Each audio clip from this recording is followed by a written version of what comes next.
محترم ناظرین اکرام، کیا آپ جانتے ہیں حسد کیا ہے؟ حسد ایک باطنی بیماری ہے۔ آپ کو پتہ ہے ایک ظاہری بیماری ہوتی ہے جیسے بخار کا ہو جانا، سر میں درد ہو جانا وغیرہ وغیرہ، لیکن حسد ایک باطنی بیماری ہے جو دل کے اندر پیدا ہوتی ہے۔ حسد کسے کہتے ہیں؟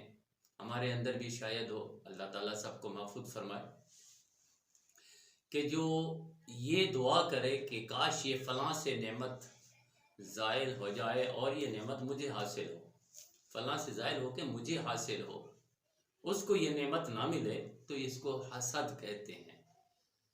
اللہ تعالیٰ حسد سے محفوظ فرمائے۔ نبی پاک صلی اللہ علیہ وسلم نے فرمایا، جس کا مفہوم ہے کہ حسد نیکیوں کو ایسے کھا جاتی ہے جیسے دیمک لکڑی کو کھا جاتی ہے۔ یاد رکھیے، یہاں تک بس نہیں ہے، نیکیاں تو جائیں گی، ضائع ہوں گی، لیکن ساتھ ساتھ جو حسد کرنے والا ہے، جس نے دوسرے کی نعمت کو دیکھ کر حسد کیا ہے، اس کو دنیا کے اندر بھی اللہ تعالیٰ 5 سزائیں دیتا ہے۔ وہ آخرت میں تو جو سزائیں ہے، دنیا کے اندر 5 سزائیں۔ نمبر 1، کبھی نہ ہونے والا، ختم نہ ہونے والا غم اسے حاصل ہو جاتا ہے، کبھی ختم نہ ہونے والا غم۔ اور نمبر 2، ایسی مصیبت جس پر اجر نہ ملے۔ یاد رکھیے، مصیبت جب بندے پر آتی ہے تو اللہ تعالیٰ اس کی نیکیوں میں اضافہ کرتا ہے، لیکن اس کی نیکیوں میں اضافہ نہیں ہوگا۔ نمبر 3، ایسی مذمت جس پر تعریف نہ ہو، ایسی برائی اس کے گلے پڑتی ہے۔